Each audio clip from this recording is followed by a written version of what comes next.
নমস্কার বন্ধুরা, রান্নার থেকে আবার একটা রেসিপি নিয়ে এসেছি। দেখুন, আমি এগ তরকা বানাবো। তার জন্য তরকা ডালটাকে খুব ভালো করে ভিজিয়ে রেখেছিলাম 5-6 ঘন্টা। তাই এবার খুব ভালো করে ধুয়ে নিয়েছি। এবার একটা কুকারের মধ্যে ডালটা সবটা দিয়ে দেবো।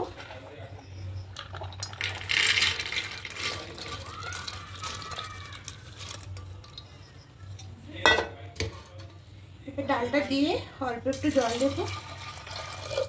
জল দিয়ে এখানে 4টে সিটি করে নেব। 4টে সিটি হয়ে গেছে। দেখুন, তরকাটা একটু সেদ্ধ হয়ে গেছে। এবার এদিকে একটা কড়াই বসিয়েছি। কড়াই এবার তেল দেব।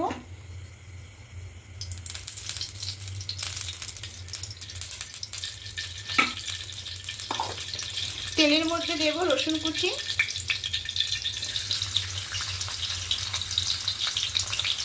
আদা কুচি দেব। এবার দেব পেঁয়াজ কুচি,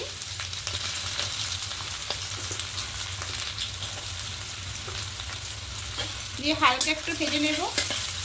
এবার এখানে দেব কাঁচা লঙ্কা কুচি,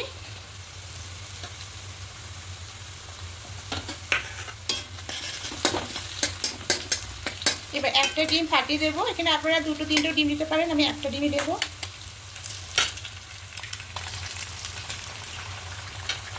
এবার ডিমটা দিয়ে একটু ভুজিয়া মতো করে নেব। এবার এখানে টমেটো কুচিটা দিয়ে দেবো, দিয়ে পরিমাণ মতো লবণটা এখানে অ্যাড করব।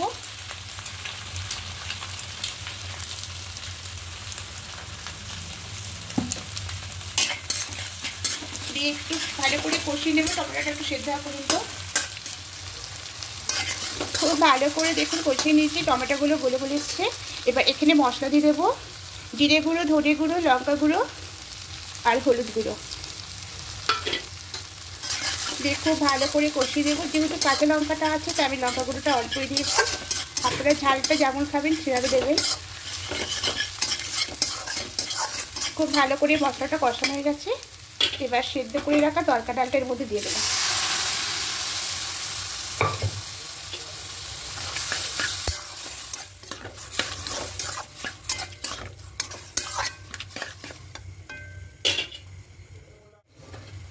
কুকারে আর একটু জল দিয়ে জলটা দিয়ে দেবো।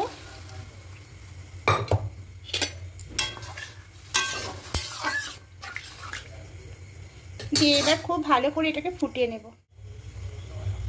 তরকাটা একদম রেডি হয়ে গেছে। এবার এখানে স্বাদ মতো একটু চিনি দেব। চিনিটা দিলে স্বাদটা ভালো হয় আর কি, তার জন্য দেওয়া। তো চিনি দিয়ে একটু মিশিয়ে নিলাম। আপনারা নাও অ্যাড করতে পারেন, অ্যাড করলে স্বাদটা বেশি ভালো হবে। এবার এর মধ্যে তরকা মশলা দিয়ে দেবো। এবার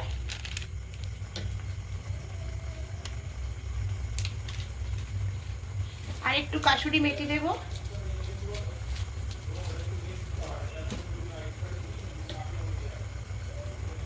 দিয়ে খুব ভালো করে মিশিয়ে নেব।